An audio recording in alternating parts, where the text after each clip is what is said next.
Hello everyone, welcome to ASIAWATER webinar brought to you by the Singapore Water Association, titled Post-COVID Recovery Embracing Sustainable Water Solutions in Asia. My name is Afiq and I'm your MC for today.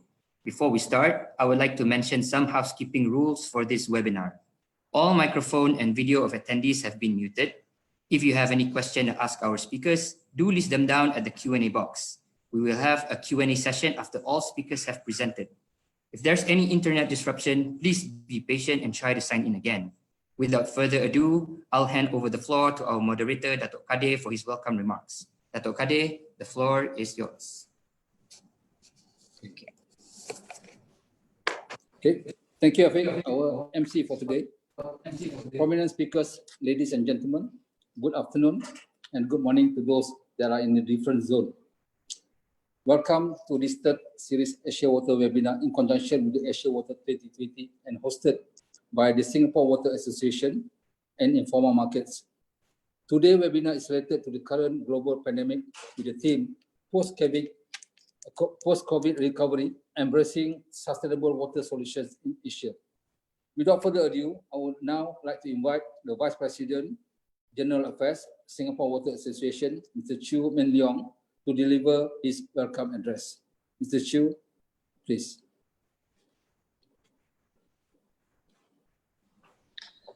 Hi, good afternoon. Datuk Abdul Kadir Mohd Din, Mr. Narendran, Maniam, Ms. Midori, Makino, Ladies and gentlemen, of course, a very good afternoon once again. It gives me a great pleasure to welcome all to today's webinar, jointly organized by Singapore Water Association and Informa Markets in conjunction, of course, with Asia Water 2020. We're very honored today to have Indah Water Consortium, Malaysia's national sewage company, the World Bank Group, Winston Engineering, and Burkert, Singapore, to share on embracing sustainable water solutions in Asia post-COVID-19. We hope, of course, to create new collaborations between key stakeholders, increase Singapore's competitiveness, add value and resilience to the water industry to help recover businesses from this COVID-19 pandemic. Now, I think you may already know, Singapore Water Association has been instrumental in providing platforms to build effective networking, facilitate opportunities for collaboration, and of course, foster exchange of ideas and knowledge amongst member companies. SW provides links for our members to the global water network through the setting up of Singapore pavilions at overseas trade shows, and Asia Water is one of the prominent water shows in our internationalization portfolio. When SW started way back in 2004, our mission was to develop a vibrant and dynamic Singapore water industry, of course with a vision to be the regional hub for all water services and technologies. Today we have 260 members, and they comprise a diverse mix of both local and international organizations, commercial companies, RIs, conglomerates, SMEs, and even individuals, all basically providing expertise across the entire water value chain. Together with the policymakers, all of us has played and will continue to play a vital role in, I think, strengthening Singapore's status as a model for integrated water management, an emerging global hydro hub, and of course, leader in water revolution. We all understand that today, COVID-19 has been impacting both businesses and the economy, as well as having serious implications to health and lifestyle, and has all, cities and societies and businesses raised to reopen. I would say that COVID-19 pandemic has brought fast-moving and unexpected variables and changes. But notwithstanding any variable, I think the quality of water, which you all need, cannot be compromised, because it will endanger our health if it does, and the whole ecosystem encompassing the households, agriculture, industry, all be impacted. So hygiene, sanitation, and supply of clean drinking water affects everybody, while on the other hand, of course, we all know that the world's supply of fresh water is depleting. In fact, it's estimated that 2/3 of the world's population may encounter water shortages by 2025, given our current consumption rate. And the impact of the pandemic is, of course, felt not only here in Asia, but many parts of the world. And with the potential risk of global recession, alongside with many challenges arising from climate change, urbanization, industrialization.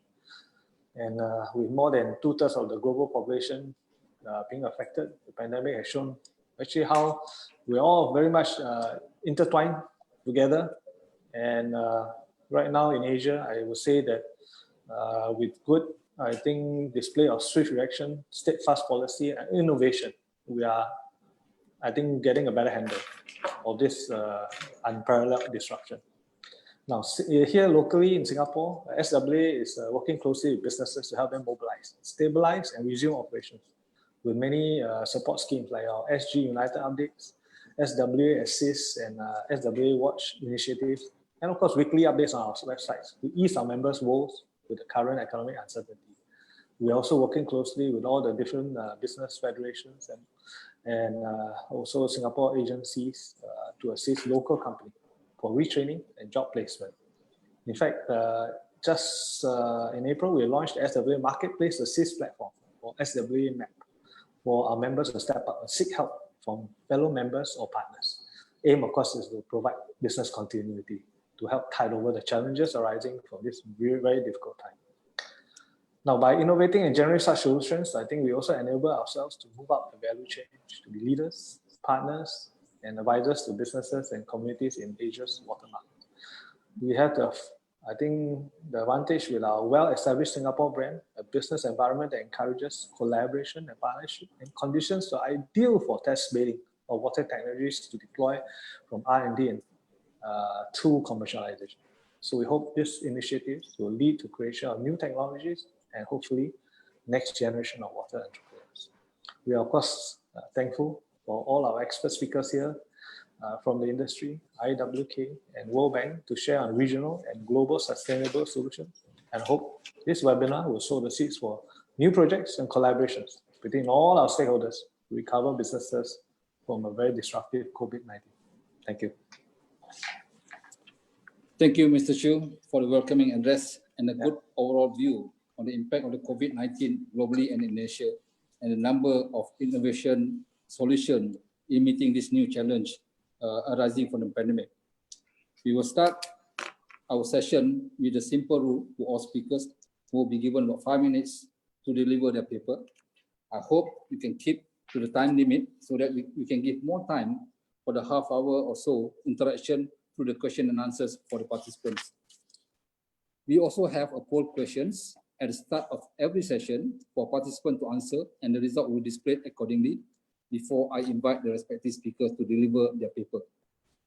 We have today 4 prominent speakers who will share their thoughts and view on the related subject matter, and I trust participants you will not be missed in this very interesting topic, looking at the future and how we take the challenge of the day. As promised, please look at your screen for the poll questions on: does your organization has a business continuity readiness plan during this COVID-19 pandemic?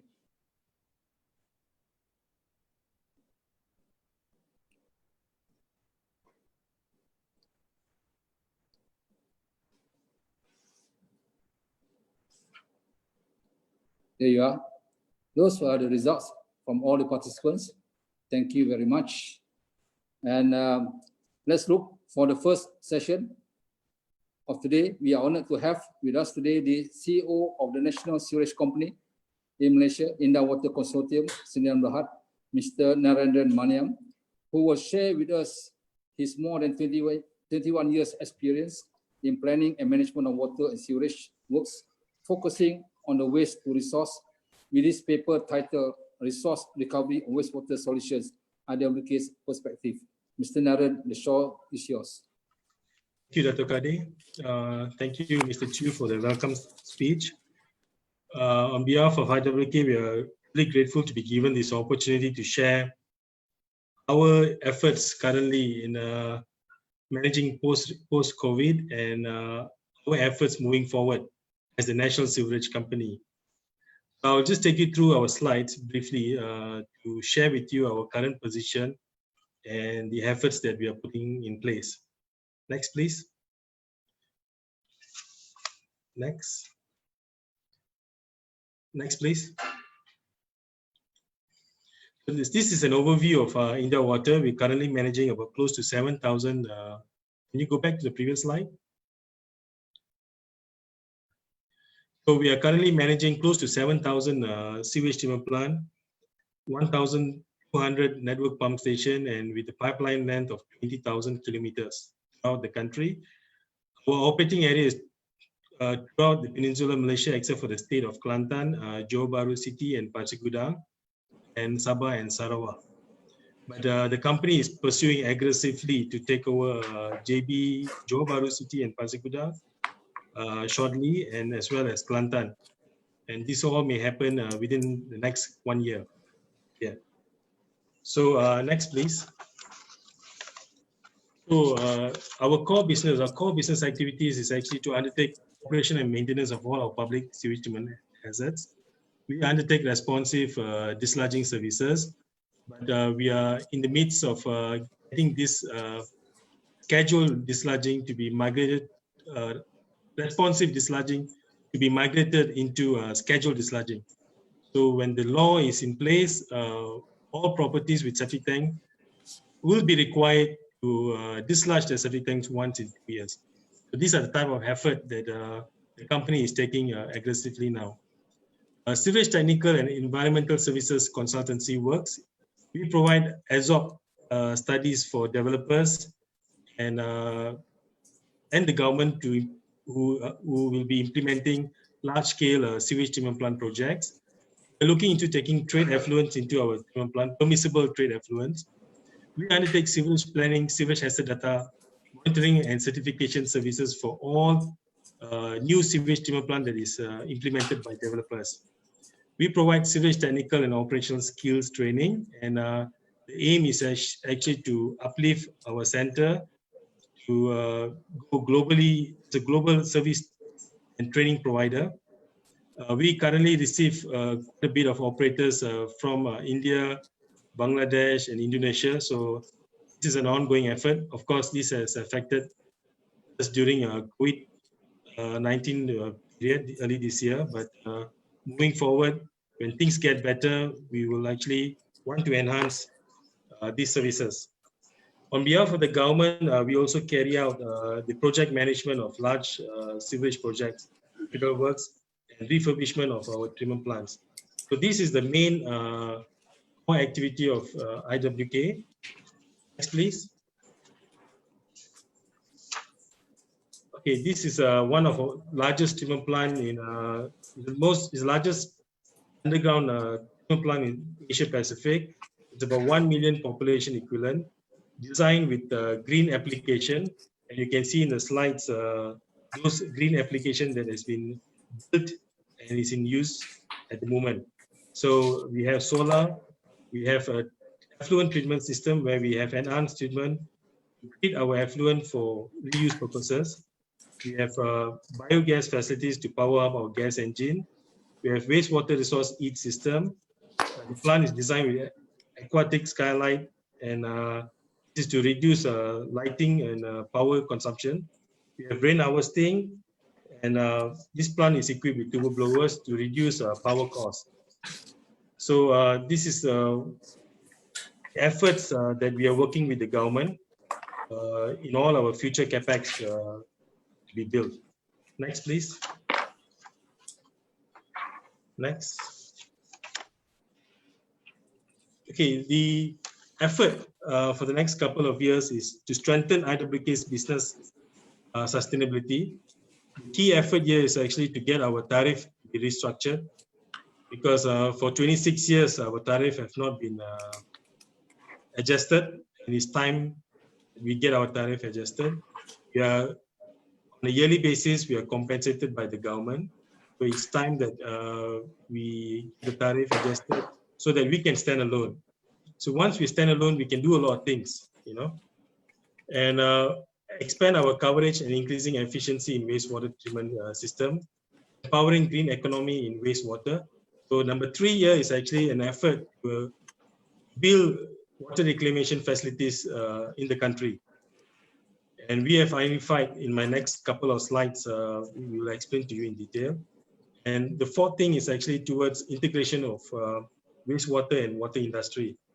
In this aspect, it's Indah Water working together with the water operator, together do both in an integrated manner. Next, please. So in Selangor, if you look at the effective rain, in Selangor, I give you an example. Selangor, we have a negative deficit in effective rain for 2020.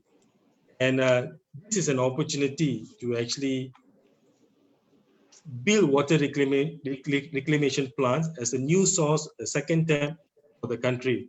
So we have identified a bit of sewage treatment plant, which has potentials for water reclaim facilities to be built and supply non-potable grade water to industries. So it's purely for industrial usage. So next, please. So we have identified close to 50 plants with the potential to generate 672 MLD for non-potable use. So this is the effort that we are going to take, because by doing so, we can actually free up the available water resources for potable use. Okay. Next. This is typically a treatment process, the effluent from the wastewater treatment plant with treatment technologies. One is a pre-treatment. I'll give you an example, dissolved air flotation, followed by UF and RO. So this is being done. I can give you an example in Thailand, in Amata Industrial Park, where the sewage treatment plant is of SBR. Most of the plants in Amata Industrial Park, Thailand, of a sequence batch reactor, a sewage treatment plant. And effluent from this plant goes into pre-treatment, UF and RO, and is distributed back to the industries for non-potable use. And it's a full cost recovery model. So this is the effort that the company is going to pursue. Next. Next, please.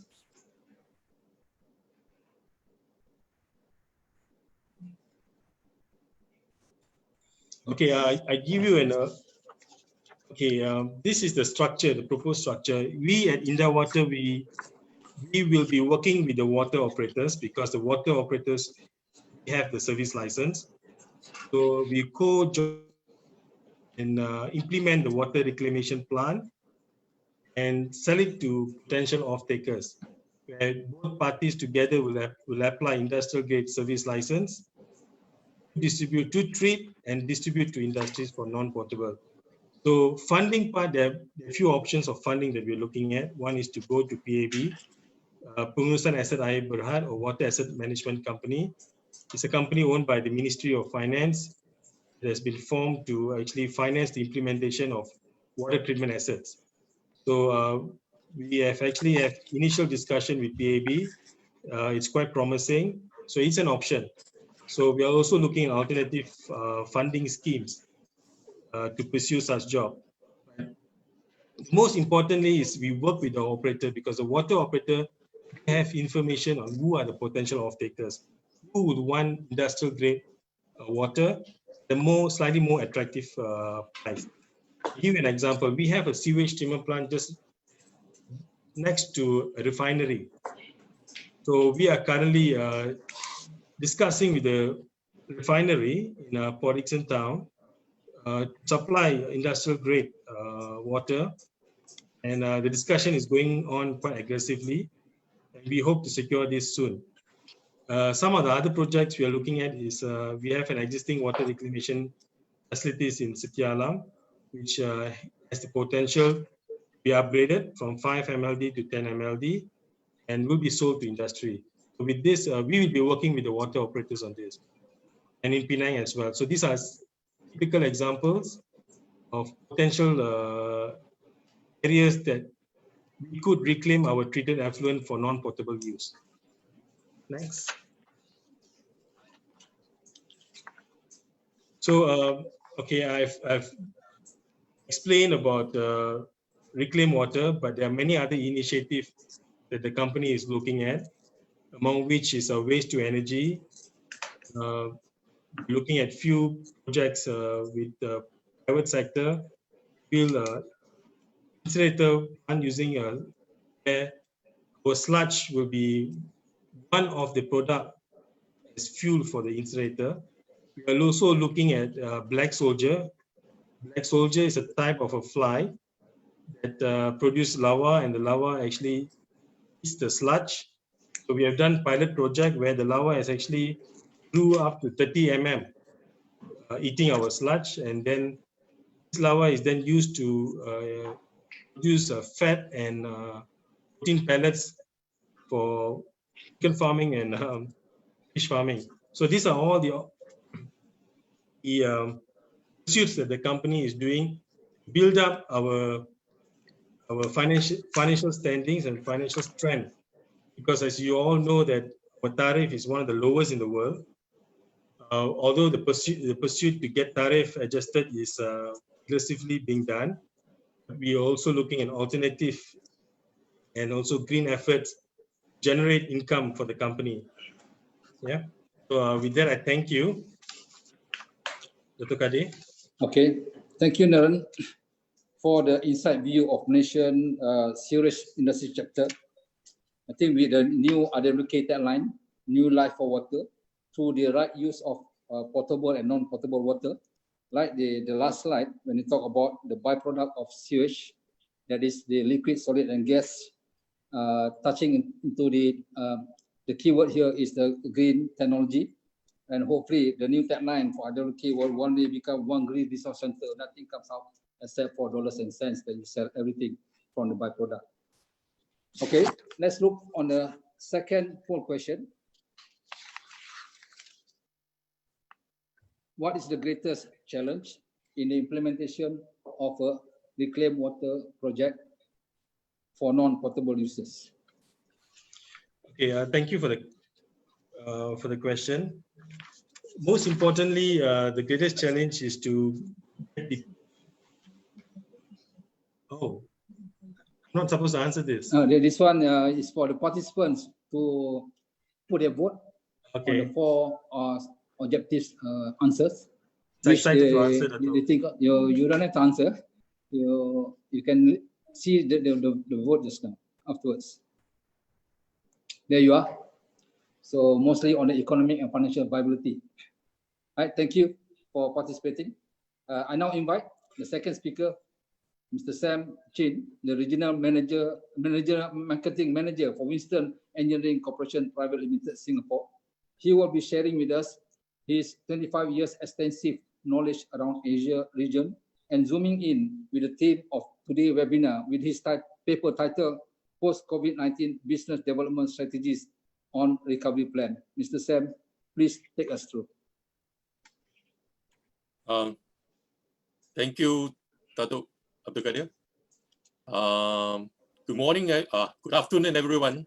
Good morning to the western part of the world. It's Annie here. First of all, thank you for inviting me.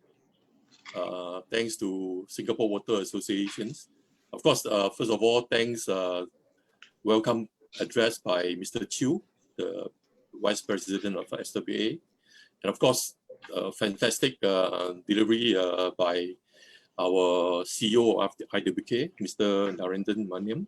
Of course, we do have next to my fellow co-speaker, Mr. Neoh from Burkert and Ms. Midori from Lead Water Supply, World Bank. First of all, I think it's about recovery plan. Okay. Next. The COVID-19 pandemic continues to evolve around the world, and it may prolong with no clear direction of how it may end up. So I think everybody agree, except a few countries like maybe Singapore we think it's under control, but so any other part of the world, I think is still seriously third round or even fourth round coming. So now the question is, I think the topics today is about how to do business revival, recovery, or business continuities. Of course, in this topic, the government helps is the leading factor to sustain the economy of the country. This is one of the main factors to support business continuities, which we hope that will strengthen the resilience of the entire biological of economy stability. In particular, in Singapore and Malaysia, I think you all should know, especially in Singapore, the government has tabled a COVID-19 big super budget, give up hundreds of billions, aim to helping businesses, especially to adapt to the changing environment. Priority, of course, to make jobs secure. However, I think individually by company itself, I think they still need to have their own plan in order to sustain this continuities. Next. Now, what are the challenges we're talking about today with this business new norm? So ultimately, I think business must plan for progressive return, so to revive the economy. But now with this new social distancing parameter in place, so-called the new normal or new norm as it is, this is another challenges for all type of businesses, and it forces us to make quick decisions to adapt to the situations. I think everybody should agree about it. No escape. Now it's a global pandemic issue. Anyway, all you should know, or you could have knew it, that by now, one of the best solutions is something called digital transmissions. Everything go online, digital. So, of course, with this pandemic coming, everybody stay home, and almost everyone rushed to online platform. Is something unavoidable. So, what are the options for business, especially Winston Engineering? I just like to share some of the plan that we have in place to this post-COVID situations. Next. Now, very quick, I jump into Industrial 4.0, so which is one of the big relevant issue of digital transformations. Now, for us, you may call it lucky, but we actually have planned to adopt these digital solutions way before the pandemic, which is more than a year we have planned into this. So that's why I said, whether you want to call it lucky, we have these solutions in place. So it is something to do with Industrial 4.0, which I think my co-speaker later on, Mr. Neoh from Burkert, he is a subject expert. He will share more about what is Industrial 4.0. But ultimately, in long run, it will be important to think about implementing process automations and the integrations technologies to your operations. So that's how Industrial 4.0 is. It isn't just about investing in new technology and the tools to improve your manufacturing efficiency. It's all about revolutions, the entire business operations, which you push the business into another level. So our plan is to make integrations of data collections, which is the initial point of all this Industrial 4.0, and making it possible by implementing smart sensor into all our equipment, whereby it enable us to achieve so-called digital solutions, which is the starting point of Industrial 4.0. That's why I say the starting point, where is the data collections point.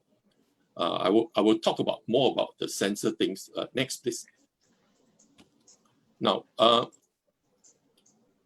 this sensor basically is a smart sensor installed into equipment where it's actually pick up all the signal, all the performance, whether you want to know the temperature of the equipment, the vibration level, the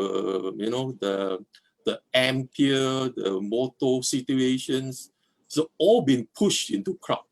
I think everybody knows it's cloud, and then next is about cloud computing and AI come in, and all this will actually transform into efficiency.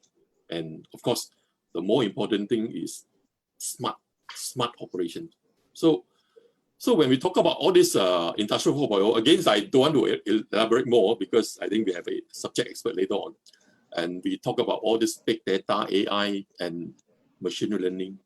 And for us, I think the more important is to achieve more than just preventive maintenance. It's about predictive maintenance. So I would say it's not the problem come to us.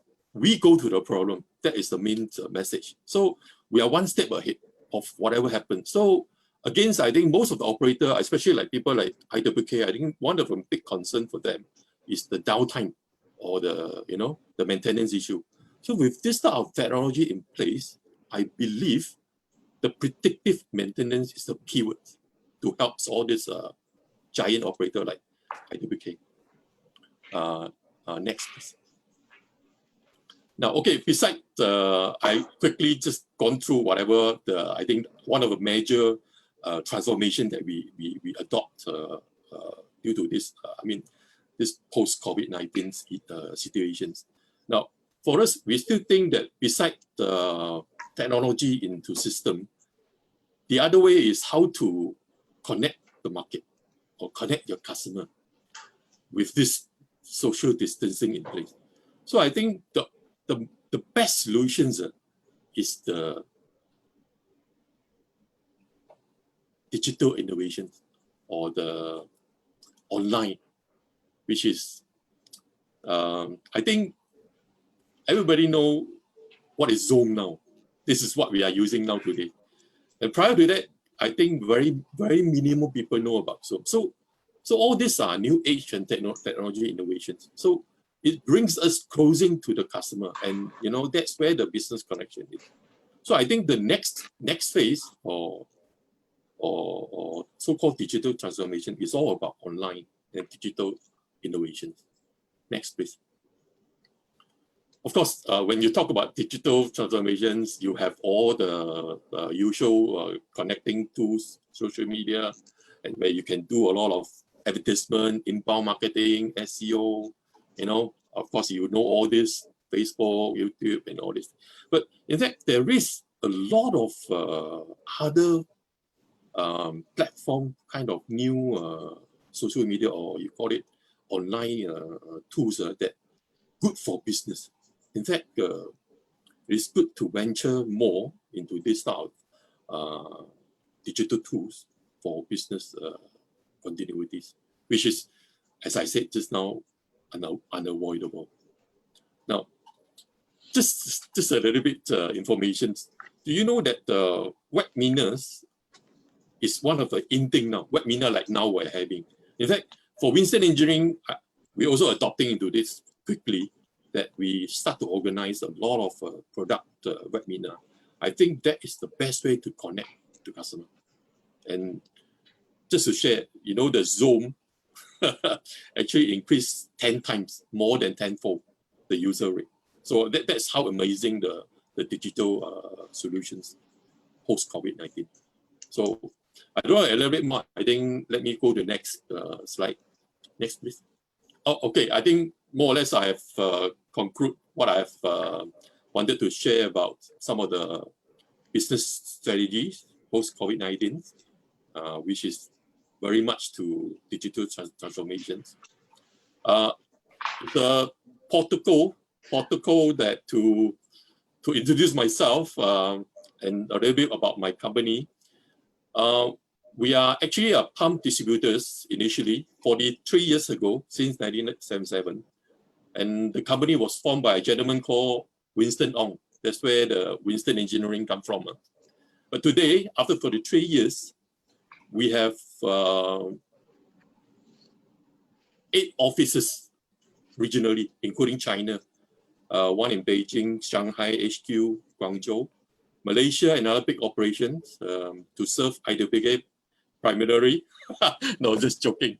Kuala Lumpur, Penang, JB office. Of course, Singapore is the HQ regionally, and Jakarta. Of course, our business today, as I said, from a distributor, we actually transform ourselves to become a 360 solution provider, basically, or you can call it one-stop solution provider. Besides, we supply, which is we supply and distributions. We service, we actually provide the good after-sales service. We attended to site to solve problems. We even are considering to conduct an online clinic, pump clinic, things like that. So we have one of its kind of test bay in the region, test up to like 300-400 horsepower. We test. We provide do a testing facility. We integrate means we also not just supply, we also integrate system, build system into pumping system, into more high efficiency kind of equipment. Of course, beside that, the last but not least, with the experience that we have, we do provide online training or classroom training, where sometimes it's free, but most of the time it's chargeable. Okay, this is just joke. You can call us if you need training. That's for all, simple and short about my company. And finally, thank you everyone once again. Good afternoon and good morning in the western part. call us or contact us at winstonengineering.com. You will find amazing details, or call me personally, no problem. Thank you. Okay, thank you, Mr. Sam, for the interesting paper on the new age and ideas plus innovation utilizing the digital transformation in the pump industry. Yes, it's about developing a medical record for pumps, and it's about preventive maintenance with being proactive to arrest defects before failure occurs. Thank you very much. We have our third poll questions shown on screen. It's about, to what extent has your business been affected by the COVID-19 pandemic?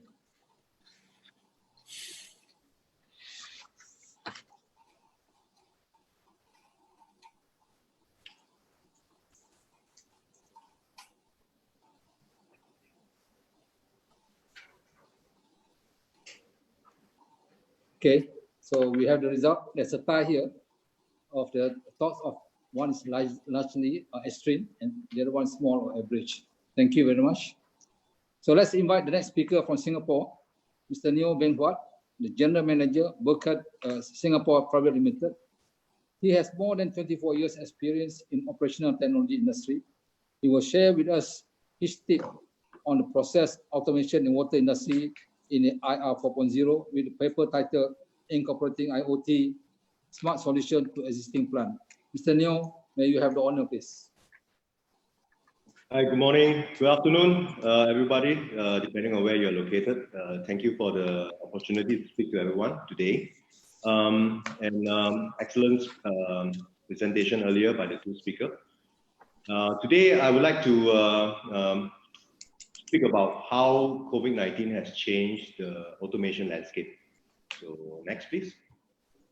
So is it new or just realization? This year, 2020, has been a year of really global disruption, and it has actually created more questions than we have answers. So more importantly, it has created a check mechanism on our current policies and directions. Next. The COVID-19 has shocked us into putting action, and I would like to highlight 4 key learning points that we should take away. The first is the realization that everything can change, and it changed fast. So if we are not prepared, we do not have a business continuity plan, we will struggle to tie things up. So what we need to be aware that that's the first point.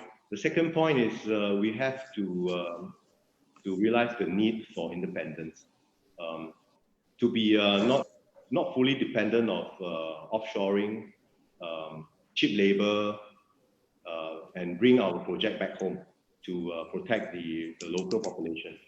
And to do this, we have to reduce the complexity of our design. The flexibility is key, and the future-proof our design will be the way to go. We need a whole new mindset. This can be achieved with best practice to deliver better project results, not just today, but forever. The reduction of complexity can be from engineering to build and finally to ongoing maintenance. Thanks. Next.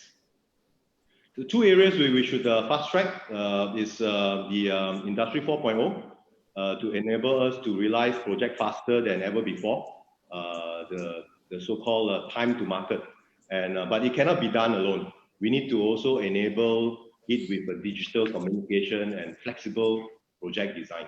Here I put up 2 slides, two photos. One is the illustration of the 5 layer of automation architecture that we have today, and the future. Or actually, some of the future is already today, the cyber physical system. So here, the cyber physical system doesn't respect the 5 layer of architecture. The communication can be done seamlessly from all the levels. It doesn't have to go through one level to the other. Or in the present way, the I/O level can speak to the PLC level, but the I/O level cannot speak to the SCADA level. So you have this hierarchy. This hierarchy is gone. That's the end of the automation hierarchy with the Industry 4.0. And the slides on the picture on the left, on the right, is actually more and more traditional wiring, 4 to 20 milliamp traditional fuel buses has been replaced by the industrial Ethernet. And these two combined will open doors to real value in our infrastructure. Next, please. The new automation landscape, we will see that there will be a merge. A merge of what we see as the operational technology, where we take care of the fluid handling, the pumps, the filter, the process value on the plant side, and there is now an integration coming in from the IT side, the information technology. That's where the cyber physical present. Next. And we need to go about with intelligent automation. And here, next slide, I will talk about a little bit more. Next, please. So how things are done today. We have few devices. The few level, we have the device level on the ground. You have pumps, you have sensors, you have flow meters, you have valves. And these are all connected to the fuel level, and the fuel level hence connected to the PLC level on the upper level of the automation hierarchy. Next. We have, right now, we have to put in hundreds of hours of engineering in terms of the drawings, the design. Next. And you would have to specify and build these cabinets. Next. And you will have to do a lot of this, which is hard wiring. And the hard wiring actually takes time. Next, please. And after all that, we don't get any of the benefits that will help us to fast track the time to market in the Industry 4.0. We don't get seamless integration of process data. We don't get advanced diagnostic. We don't get change in run. We don't have a way of efficient asset management. And to be honest, right now, today, if we compare the traditional way with the modern design, there is no price advantage in equipment installation and simplicity. So next slide. We talk about modern network design. So here is an example of how we take modern design and allow us to fast track, to allow us to be faster to the market. Compared to the earlier layout that you see traditionally, you have all the wires that's connected from the device level to the field level, and then of course up to the PLC level. Here you see just a very simple and easy to configure. Your engineering time will be reduced, and of course allow you to also finish the project much faster. Next, please. So the Industry 4.0 solution, if integrated in a way that allows you to reap the reward of seamless integration of process data, the advanced diagnostic is possible. Change in run. Change in run means if there is an event of an unpredictable failure, you can actually swap out something when the rest of the product or the process are still in running. And you can have an effective way of asset management. And here, the smart modern network can actually gives you even a better price position in equipment, installation, and simplicity. Next, please. So, what if the present way you think about after you have finished the plant and you need to add something in the future? In the old ways, we call it the disaster, because you need to then go back to the electrical drawing or the engineering drawing to add those additional equipment. You need to go to the panel to add the equipment as well, and last, of course, the wiring. That all this wiring has to be done. But with the modern way, next. With the modern design, this is much less problem, because what you need to do is just add the whatever hardware, valves or pumps that you need to, and then just a few plugs, connection to the industrial Ethernet framework. You have everything connected. So this is what we have to bear in mind. So for us, if we want to go to think about Industry 4.0 or how does this benefits us, we need to think about two areas. First area is the operational technology standpoint. Yeah, we want to achieve that, and from the operational technology standpoint, next we talk about the installation consideration. We consider what is important for us in our present plant, and then of course the floor space, the land area that we are adopting this system. These are the two that we actually put up and answer on the operational technology side.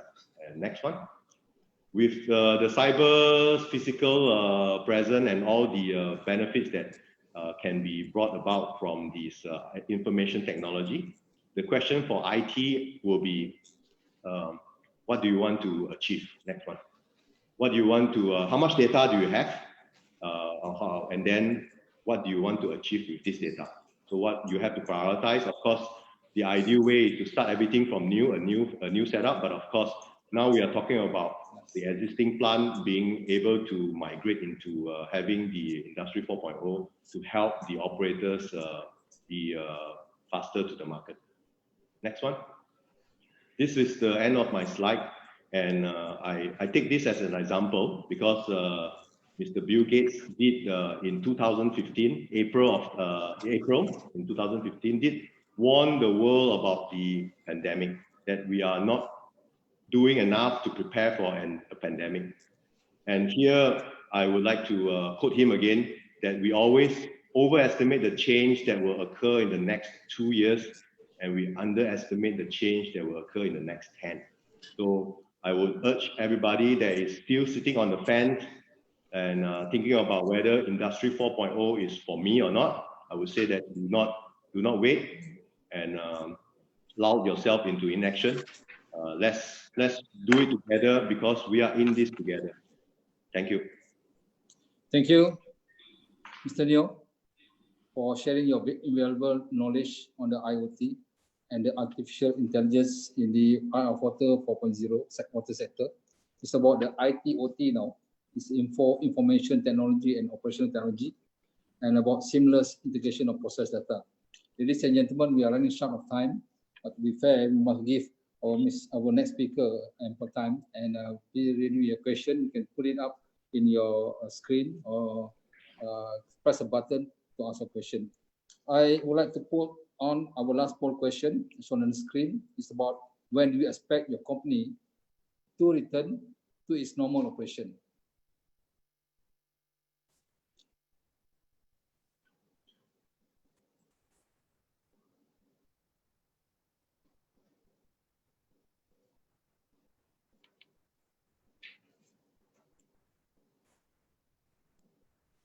Thank you. Looks like 2021 next year is the best bet of estimate.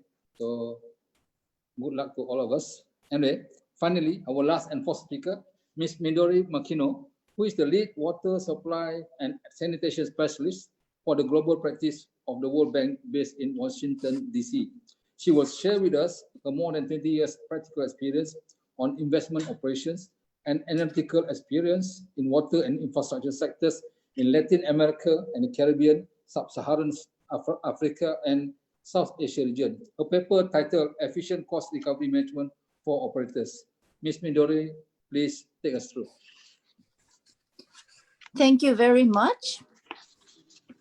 Good afternoon to everybody online. It's an honor to be here and to participate in this seminar.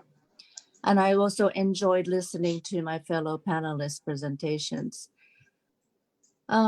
So as introduced, my name is Midori Makino. I am a lead water sanitation specialist in the World Bank. And in this presentation, I would like to present one of the tools that we have developed here at the World Bank to assess the utilities for them to become a utility of the future. So next slide, please. And next, please. Yes, so as you know, in 2015, the era of the Millennium Development Goals ended, and we now shifted the focus to the Sustainable Development Goals. The Sustainable Development Goals for the water is to ensure sustainability and of the management of the water and sanitation for all. And this is a quite ambitious goal. This is because there's still 2.4 billion people without access to improved sanitation, and almost like 0.7 billion people who remain without access to improved drinking water sources. And those who don't have access to these services often must cope with intermittent supply and poor customer service. So the global forces, including climate change, water scarcity, population growth, rapid urbanization, and now with the COVID-19 pandemic, these would worsen the challenges that we face. Next slide, please. So through our experience in the water sector, we have realized that just focusing on infrastructure only would not achieve our goals. But instead, in order to move to sustainable water sector, we have to get cost recovery through reducing the cost, but also to increase revenues and free up wasted resources. As you can see in this diagram, in the spiral diagram, there are many steps that need to be taken for the utility to improve and sustain its services. Next slide, please. In this context, this illustrates the three elements that constitute a sustainable water sector. And they are these three things: enabling environment, utility performance, which in turn affects the efficient cost recovery for sustainability. The focus of my presentation would be on the tool that we developed to improve the utility performance. That's called Utility of the Future. Next slide, please. Before I introduce the tool, I would like to show you the 4 steps that the utilities can take to achieve cost recovery in this graph. And today you can see here that 15% of the utilities in the developing countries, only 15% cover operation and maintenance costs to have any cash surpluses. But with operational efficiency gains, such as reducing non-revenue water, about 65% of the utilities we estimate will be able to cover operating costs and some debt service. And further, a 10% increase could enable 77% of the utilities to achieve full cost recovery. Next, please. So now I would like to introduce this tool. Next, please. So here I lay out the concept and definition of the utility of the future. It's a framework to guide utilities in initiating and maintaining reform efforts to become the utility of the future. The definition of this is a future-focused utility that provides reliable, inclusive, transparent, and responsive water supply and sanitation services through a best fit practice in an efficient, resilient, and sustainable manner. And the tool we have developed would quickly assess the utility service performance and maturity level. And this, in the end, will translate into an immediate 100-day action plan and targeting, which will target quick wins, and in parallel also develop a longer-term plan that will be more future-focused. Next, please. So this one illustrates a success pyramid of the utility of the future. It illustrates the interdependence and complexity of the framework, as shown at the top of the pyramid here. The service to the customers is our ultimate goal. So that should be reliable, safe, inclusive, transparent, and responsive service to the customers.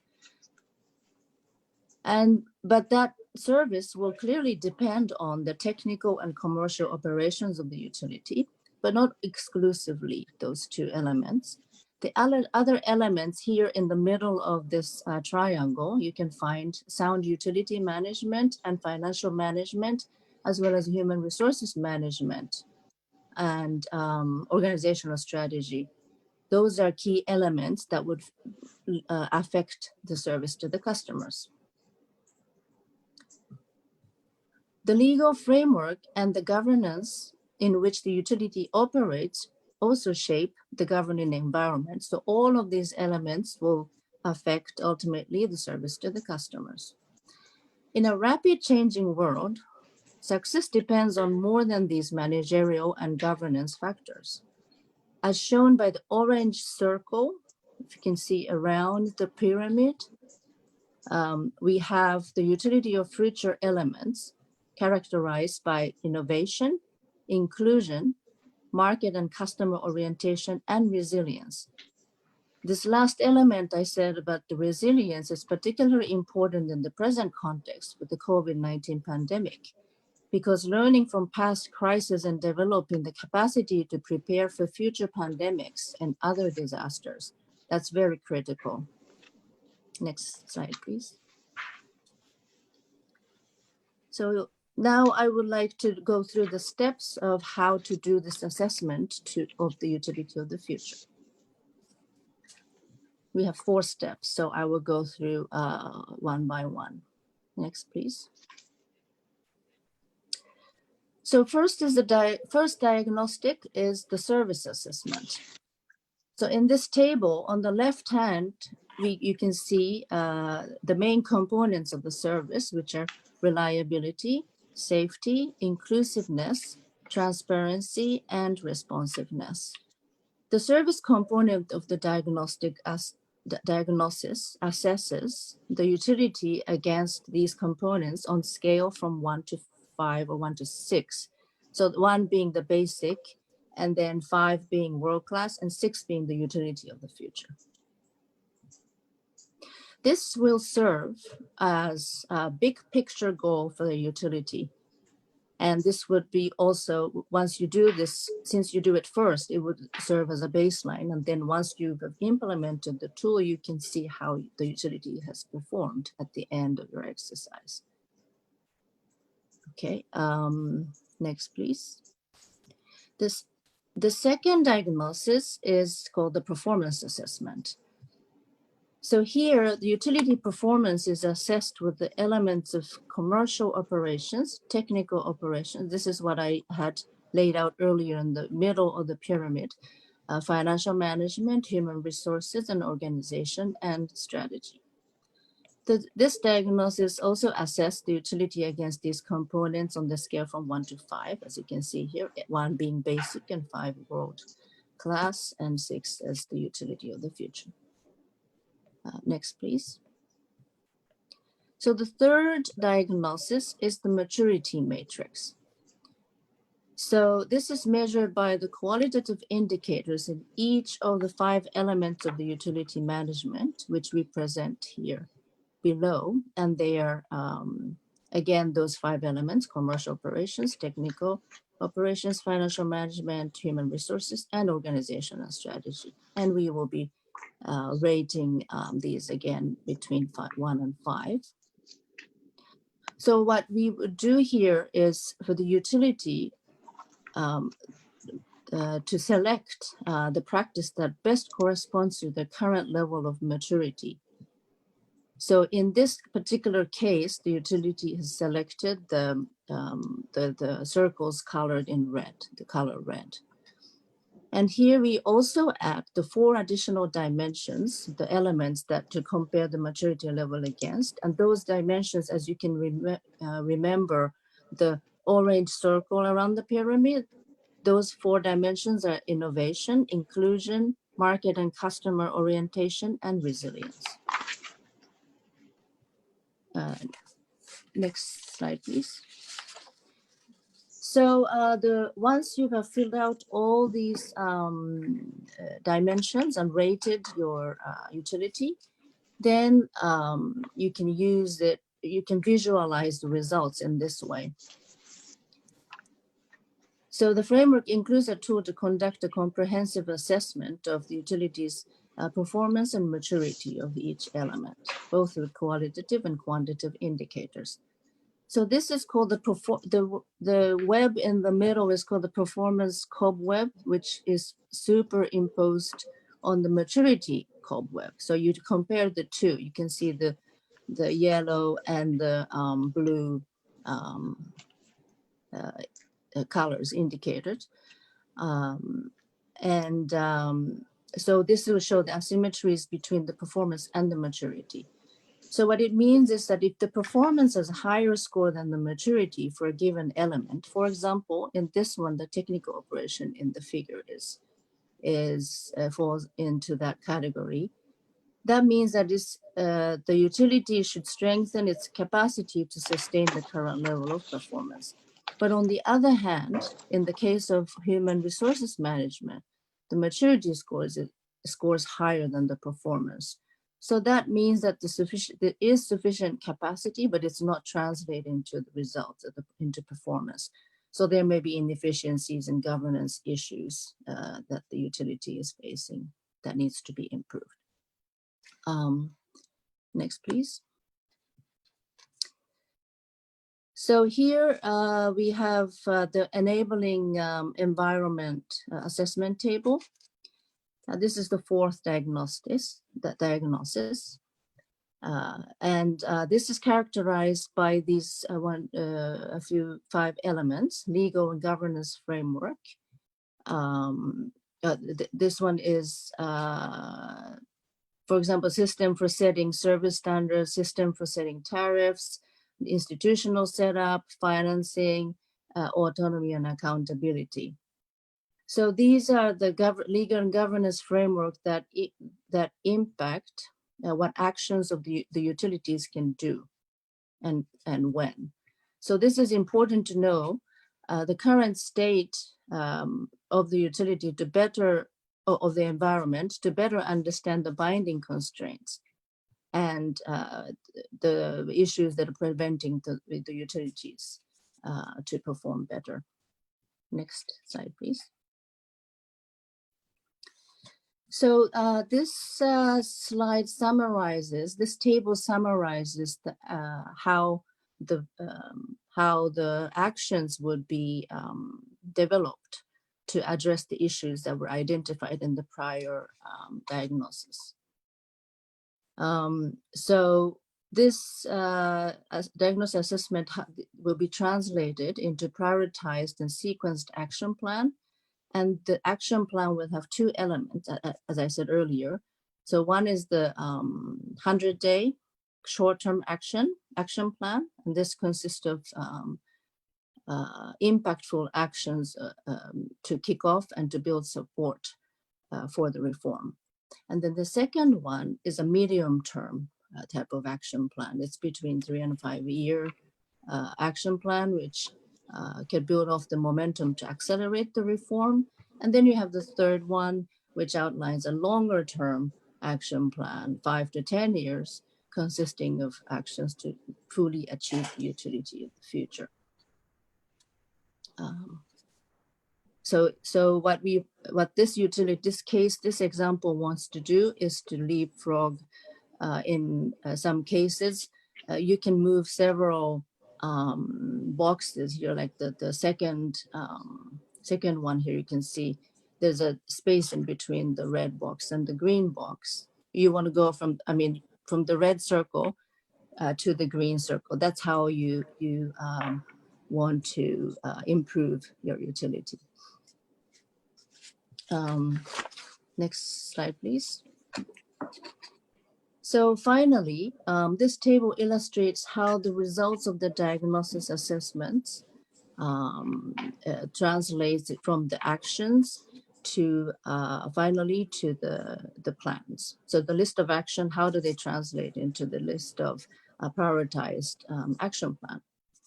So there are 6, you can see here in the middle, the 6 sequencing principles that you can use.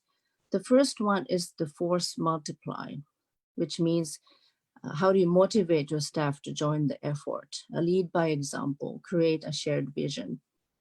And how do you communicate the vision and commitment to change to the external stakeholders? That's the first. Second principle is to start what you can do.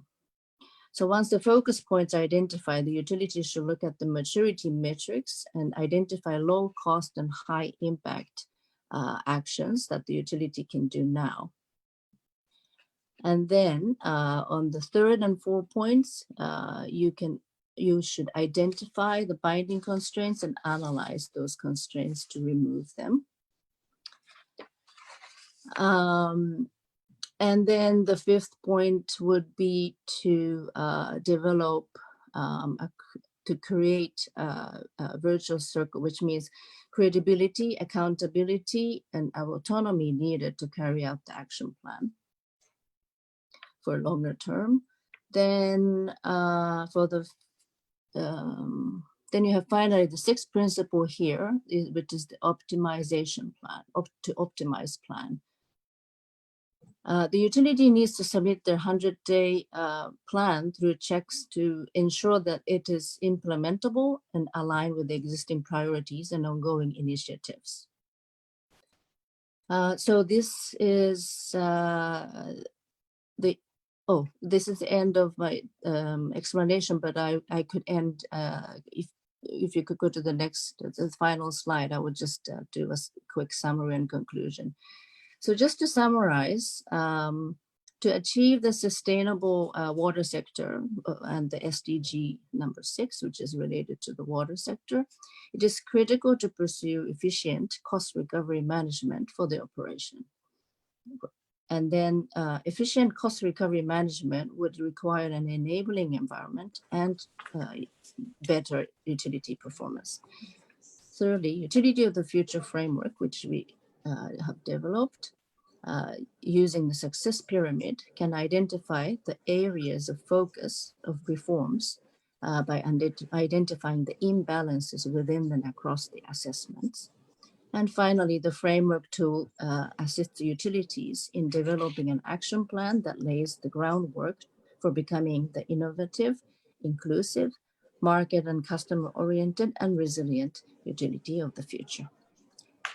Thank you for your time, and I could answer any questions you may have. Okay, thank you, Ms. Midori, for the interesting paper, which I'm sure will attract some questions from the audience. I would say that the 4 areas of efficient cost recovery, utility performance, enabling environment, and utility for the future is the key things that you're looking at, and to the tools to develop, or assess the utility service performance maturity is a good way of looking at how they perform, and it also simulate of a normal stand of one who hold a position, what happened in the next 100 days. So certainly it's very, very good and very enlightening papers. We have now come to the Q&A sessions. I wouldn't want to stop the panelists just now delivering the paper because all papers are very good. So much so that they have eaten up some of the time of the Q&A session, but nevertheless, you will not be missed. We have a lot of questions with me now, but in view of time constraint, to be fair, I will select one of each. Starting with Mr. Naren, there's a question for Mr. Naren. That is a question on the water reclamation concept. Sounds like new water of Singapore. Singapore as a country with water scarcity issue will find this water reclamation a must strategy. How do you see the acceptance in Malaysia in terms of cost and people's perception, as we are known with abundance of water source? So now, Thank just you, a quick Datuk one. Kadir. Yep. We are focusing on to produce industrial grade water, particularly for industrial usage. So it will not be for potable usage. They aim to provide a slightly cheaper water tariff against the potable water tariff. So this effort is actually to create a new source of water for the country. Yeah, as we all know, water shortages may be caused by, it is being caused by global climate change. In some areas in the country, we are already facing some level, a bit of water scarcity issues. So this is an effort that has to start now and is the future to create a new source, a new second tap for the country. It's purely for industrial use. Okay, thank you, Mr. Narendran. I post the next question to Mr. Sen. The question goes like, will it be possible to modify the conventional system to the AI system, and how it will cost, and what is the return of investment in terms of years? Mr. Sen?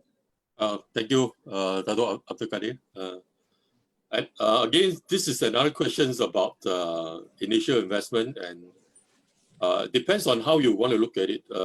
If you just wanted to implement the solutions like add-on features, like what I have brought up just now, just adding in some sensor, smart sensor over the existing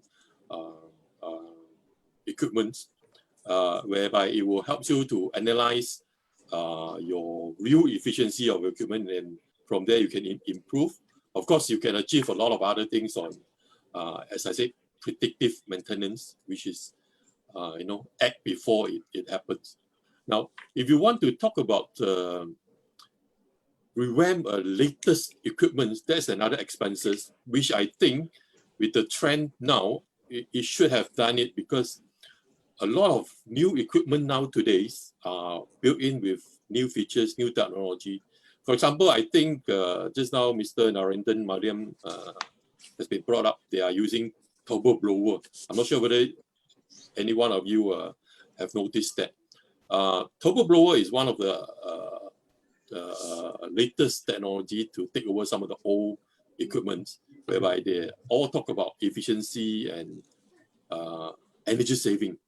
So when you ask about the ROI, so another big question. So which I think the ROI with we will definitely achieve with all this energy saving, less maintenance, and all these features come in. I wouldn't say it long. Maybe in less than 3 years, you should be achieved the ROI. So I think it's a must to go to looking at that kind of futures. I think what IWK did is correct. That's the right way to adopt with some of the new technology in their operations. Okay, I think it's good and short. So at least give the audience an idea of the way forward on how to adapt to the new change in the technology. Can I move on to the next question for Mr. Neoh? There's a question for you. How do you see the 5G era will impact the IoT development in Singapore, Malaysia, our Southeast Asia context? How should industries adapt to this fast-moving technology innovation? Mr. Neoh? For me, I think the IoT will not really start to move until 5G implementation. So 5G, to me, 5G will be enabler of the industrial transformation, and the fast will win over the slow. Whoever comes out with the 5G implementation in the industrial level, and then it allows the industrial player to fast track to the digital transformation. And we need 5G to make sense into the investment that will be put in. But of course, I will urge industrial player not to sit on the fence and wait for 5G to happen. It's like waiting for the wave to come and then learn how to surf. So we should now, in baby steps, identify what is important to us. As a plant operator, you have many processes. Some are more crucial than the other. start with the one that is crucial. Answer the question that if I improve this, if I prevent a failure, if I could implement a smart solution like what Sam has mentioned, have some sensors to detect some of the key element of the element of the performance of the system, and have that information analyzed and detect a failure before the failure actually occurs. So echoing Sam's predictive maintenance, this is something that can be achieved today. We do not have to really wait for 5G, but when 5G actually starts, it will actually kick this up in high gear, and everybody will move. And whoever that is not prepared, I would say that they will struggle to surf the wave. Okay, thank you, Mr. Neoh. Welcome. I have few questions. Again, there are a lot of questions here, but I'm giving privilege to Ms. Midori, being the last presenter. I give you the honor to answer at least two questions from the floor. One question is quite related to the topic of the day. With the global recession post-COVID-19, what is the prospect of private sector financing in general and in water sector? Ms. Midori? Yes. You get the question? Hi. Yes. Yes. So what the World Bank has done is also to assess how the financial impact of the COVID has affected the utilities around the world. And we have carried out about, even, where in Latin America and the Caribbean region where I work, we have done this assessment for over 20 utilities. And what we have found is the revenues and from the tariffs have really declined up to, in some cases, 70%, on average, maybe 20 to 40%, but up to 70% past few months, because of the non-availability of the collection efficiency, which is really declining. So this basically impacts the finances of the utilities to be bankable enough to access commercial financing or to have private sector involvement, even more than ever, right? Because that's basically the key factor to ensure financial sustainability for the sector to really reduce the cost and to increase the revenues, which is not happening in the COVID time. So the prospect in the short run is not as bright as what, even for the best performing utility. It's been really struggling. It's not looking good. However, we have found some lights at the end of the tunnel, which is really the collective action that the international community is really taking to help them to get back on their feet. And we have a lot of tools that could support this in terms of liquidity facility to give cash injections in the short run, so the subsidies to really get to the point where they can be bankable enough to access private financing. Okay. I have one more last. I want to let you go that easy. So one last question from the audience is, how important do you think water recycling will be in the coming years? How can we build infrastructure to support water reuse? Oh, wow. This is like a topic very close to my heart, because we have a new effort going on the circular economy paper. Also, we're preparing with the World Bank's Global Solution Group. So we find it to be a critical element, definitely, to in going forward. We have published multiple papers on waste to resources. So how do we started off with the wastewater. How do we recycle through various means? We could extract materials out of the wastewater and reuse them for several different purposes, including agriculture or selling to industries or there's so many multiple purposes, and this is like a win-win situation. It's also for the utility, they get gain from the income from what they're selling through their waste, and this will it's better for the environment, and it's also gain from those users who can purchase those materials at a lower rate. So I and the World Bank, we believe in this to be the future. The circular economy is the way to go, and we're expanding from only looking at the wastewater now into the water supply as well. So this global study is also ongoing, and we will be publishing it in the next few months. So people can access some of our the experience and the summary of our studies on the World Bank website. Okay, thank you for a good answer. Hope that satisfies the question by from participants. Ladies and gentlemen, time has again and with us, and we have to end today's webinar. On positive note, regardless of the location distance, we are privileged to meet through this webinar and can continue to gain knowledge in the new normal. I trust the papers presented have given an insight view on the challenges in the water industry as we live into the 21st century. And the new way of waste to resource and waste to wealth is definitely a way forward towards sustainable water industry. This is demonstrated by Mr. Narendran and is further supported in reducing energy costs through the efficient pumping equipment that are major components in the treatment and distribution system. We reinforce the whole water system through the transformation from manual to digitalization in operation through the big data, IoT, AI in the RR 4.0. Lastly, it's all about dollars and cents on how well we manage our water industry to strive better efficiency and quality, satisfying the SDG and MDG, and foremost, sustainability of the water industry. It is predicted that the next war on water, and let's be prepared, as it's not only prevention, but predictive maintenance, and give the best for our future generation and better tomorrow. For those questions that we are unable to answer, please be assured that that will be answered, and you can visit the website of ASIAWATER, www.asiawater.org, and you can refer to all the question and answers there, and also the result of the post question, and please visit the website. It will be available, give us about 2 or 3 days, that we will post to the presenters to answer your question correctly and to fulfill your inclusivity.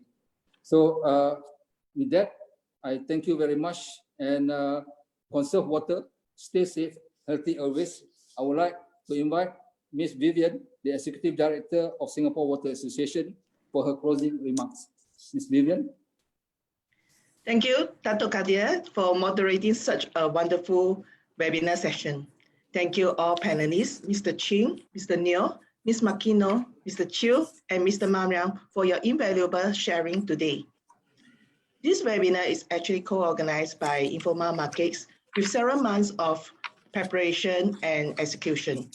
We are pleased to have such a good turnout today with the team efforts from Singapore Water Association and Informa Markets.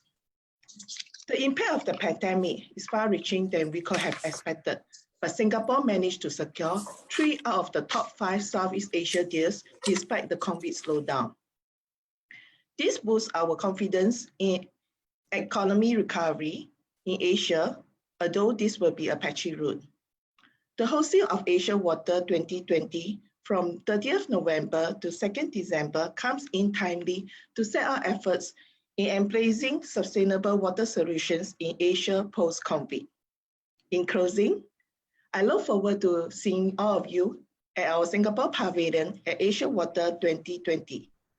Meantime, please stay safe, stay well. Thank you. Thank you, Ms. Vivian. I would like to also thank Datuk Kadir and Mr. Chiu, as well as our line of panel speakers. And most importantly, thank you to all of you for attending this webinar. Lastly, we would like to invite you to join our community and follow us on our social media. A recorded version of today's webinar will also be available and sent to your email soon. A copy of the questions and answers will also be posted up on our website very soon. Feel free to share this out to those who will benefit from today's session. This is the end of today's webinar. Thank you for everyone for tuning in and hope you enjoy. We will see you again next time. Goodbye, everyone.